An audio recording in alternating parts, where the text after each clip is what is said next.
गुणन में जो आज हम पढ़ने वाले कक्षा 8वीं से अध्याय 5 विषम के अवयव के तहत, ठीक है, कुछ और उसके आगे सूत्रों के बारे में और एक संबंध के बारे में आज हम आप लोग को बताने वाले हैं, जिसमें से है कि एक ही चाप का कोण और चाप द्वारा केंद्र पर बनाए गए कोण में संबंध। ठीक है, एक ही चाप का कोण और चाप द्वारा केंद्र पर बनाए गए कोण में संबंध। इससे पहले भी आप लोगों को कुछ सवालों को हल करके बता दिया गया था, ठीक है, जिसमें क्या बताया गया था कि एक ही वृत्तखंड पर काटे गए कोणों का जो मापन होता है वो बराबर होता है। ठीक है, एक ही वृत्तखंड पर काटे गए, एक ही चाप द्वारा काटे गए वृत्तखंड में कोणों का जो मापन होता है वो बराबर होता है। ये आपको पहले वाले वीडियो में बता दिया गया था। आज हम उसी चाप के द्वारा एक ही चाप का जो कोण होता है और चाप के द्वारा केंद्र पर जो बनाए गए कोण होते हैं उनके बीच में हम संबंध स्थापित करने वाले हैं कि किस तरीके से उनके बीच में संबंध स्थापित होता है। यहाँ आप देख सकते हैं मैंने एक चित्र बनाया हुआ है, ठीक है,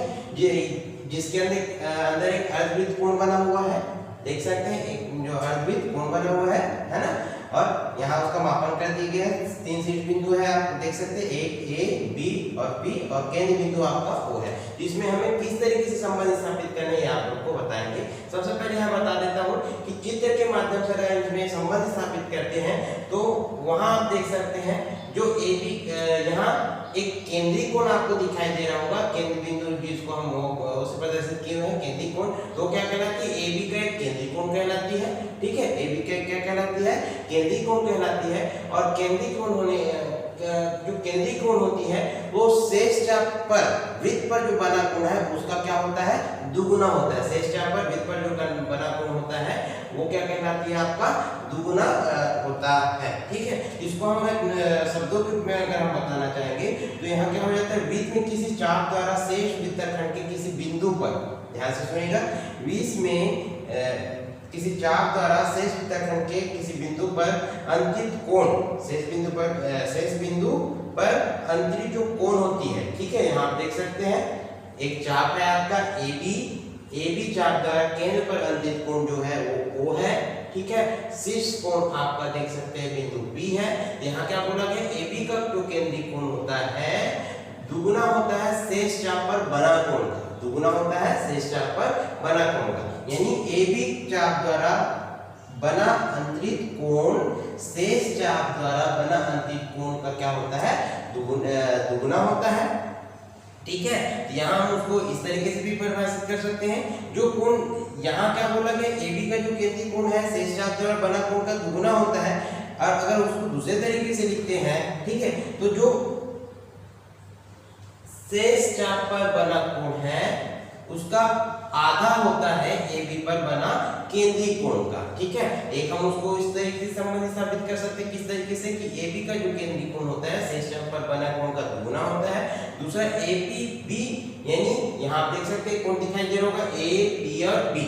ठीक है, तो ए पी पी बराबर क्या होगा, आधा होगा कोण किसका, केंद्र पर बने कोण का। तो उसको हम इस तरीके से बोल सकते हैं कि शेष चाप पर बना कोण आधा होता है ए बी का केंद्रीय कोण। ठीक है, ए बी का केंद्रीय कोण, शेष चाप द्वारा बना कोण आधा होता है ए बी पर अंतरित कोण का, ए बी पर अंतरित किसका, कोण का होता है। तो उसको हम इस तरीके से लिख सकते हैं, वृत्त में किसी चाप द्वारा शेष वृत्तखंड के किसी बिंदु पर अंतरित कोण उसी चाप द्वारा केंद्र पर बने कोण का क्या होता है, आधा होता है। उसी चाप द्वारा केंद्र पर बने कोण का क्या होता है, आधा होता है। सबसे पहले हमने क्या बताया कि जो ए बी का केंद्रीय कोण होता है, ए बी के द्वारा अंतरित कोण जो होता है वो केंद्र बिंदु पर जो अंतरित कोण होती है वो शेष चाप द्वारा बने कोण का क्या होता है, दुगुना होता है।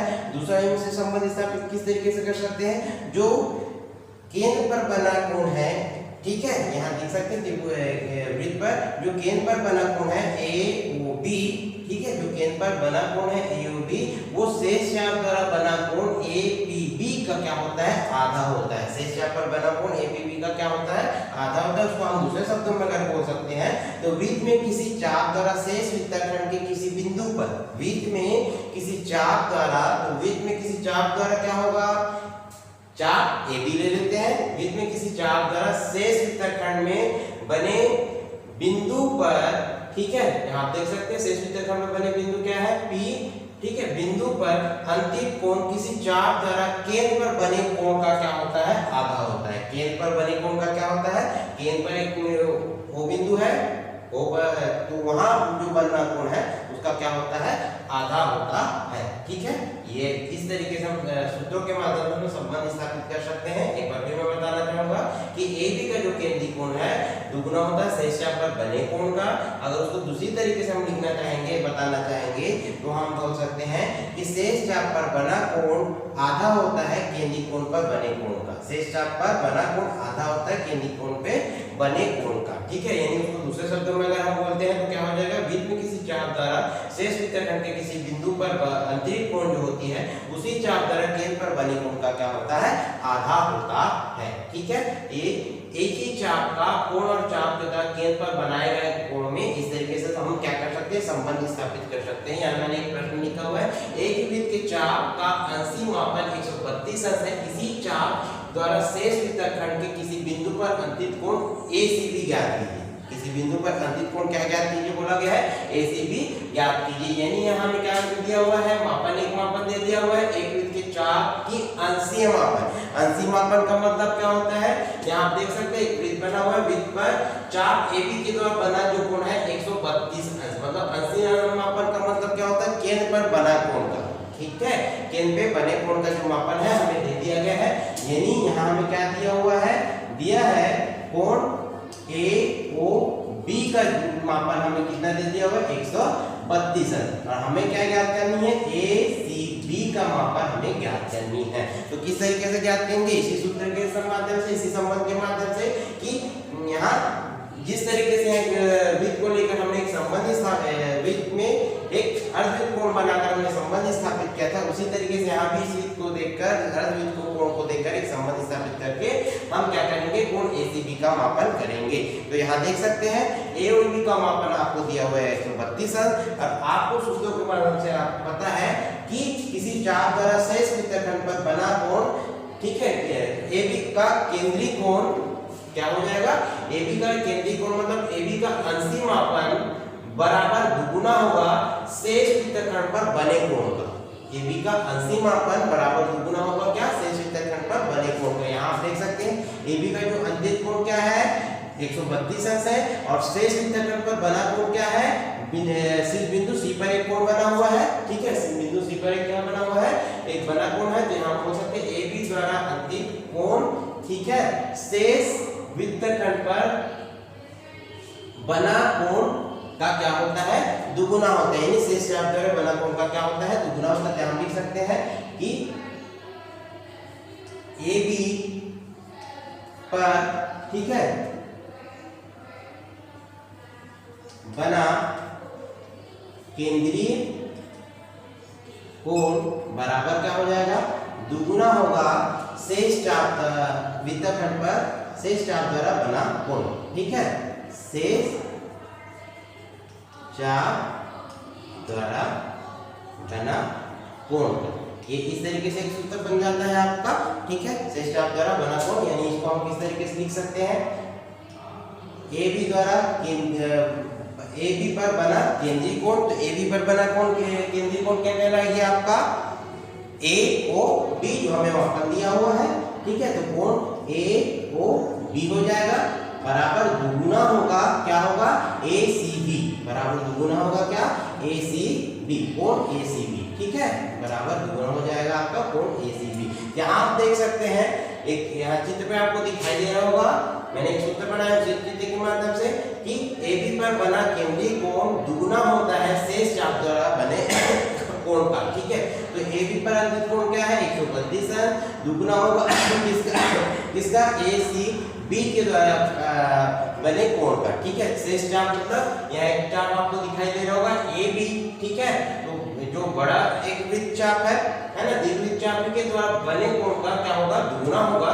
हम क्या कर सकते हैं, इस तरीके से हम ले सकते हैं। अब आपको पता होगा कि हमें किसका मापन ज्ञात करना है, ACB का मापन ज्ञात करना है, कोण ACB का मापन ज्ञात करना है। तो वहाँ उसको दूसरे तरीके से क्या लिख सकते हैं कि वृत्त में किसी चाप द्वारा शेष वृत्त के खंड में किसी किसी बिंदु पर अंतित कोण, किसी बिंदु पर क्या होता है अंतित कोण, उसी चाप द्वारा केंद्र पर बने कोण का क्या होता है आधा होता है। उसी चाप द्वारा केंद्र पर बने कोण का क्या होता है आधा होता है। यहाँ वृत्त में किसी चाप द्वारा शेष वृत्तखंड, तो उसका मतलब क्या है वृत्त में किसी चाप द्वारा शेष वृत्तखंड मतलब यहाँ कौन सा कोण दिखाई दे रहा है कोण ACB। ठीक है, वृत्त में किसी चाप द्वारा शेष वृत्तखंड के किसी बिंदु, तो बिंदु कौन सा होगा C पर अंतित कोण किसी चाप द्वारा, ठीक है, किसी चाप द्वारा केंद्र पर बने कोण, केंद्र पर बना कोण कौन सा है AOB का क्या होता है आधा होता है। यानी यहाँ क्या होगा ACB, ठीक है, वृत्त के केंद्र पर बने कोण का क्या होगा आधा होगा। कोण ACB वृत्त के बने कोण का क्या हो जाएगा आधा हो जाएगा। तो हम लिख सकते हैं कोण ACB बराबर आधा होगा वृत्त पर बने कोण का। ठीक है, आधा क्या होगा वृत्त पर बने कोण का। यहाँ मैं परिभाषा सूत्र को भी लिख सकता हूँ। ठीक है, यहाँ वृत्त क्या है में इस तरीके से आप सूत्र को लिख के बता सकते हैं, किसी चाप द्वारा शेष वृत्तखंड पर, शेष वृत्तखंड पर, ठीक है, किसी बिंदु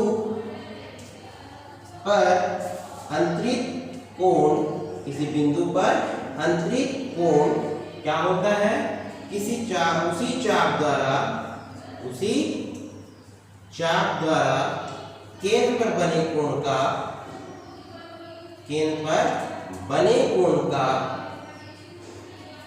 आधा होता है। केंद्र पर बने कोण का क्या होता है आधा होता है। तो किस तरीके से हमें आधा होता है हमें बता दिया है कि कोण ACB आधा होगा केंद्र पर बने कोण AOB का। ठीक है, तो हमें ACB का मापन ज्ञात करना है।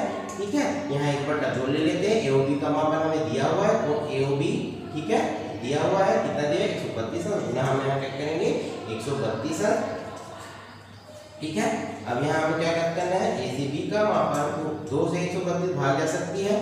ठीक है, तो 2 एकम 2, 2 छेका क्या हो जाएगा यहाँ 12, 2 एकम 2, 2 छेका 12। तो यहाँ 1 बचेगा, इसके साथ फिर हो जाएगा, फिर 2 एकम 2, 2 छेका 12। तो आप देख सकते हैं कोण AC का जो मापन है कितना आ जाता है 66। कोण AC का जो मापन है कितना आ जाता है आपका 66। तो इस तरीके से हम एक ही चाप का कोण और चाप के द्वारा केंद्र पर बने कोण में संबंध स्थापित कर सकते हैं। ठीक है, एक बार फिर से देख लीजिए कि यहाँ चित्र बना हुआ है, इसके माध्यम आप समझ सकते हैं कि यहाँ AB का केंद्रीय कोण मतलब एक चाप के द्वारा बना हुआ केंद्रीय कोण शेष चाप द्वारा बने हुए कोण का क्या होता है दुगुना होता है।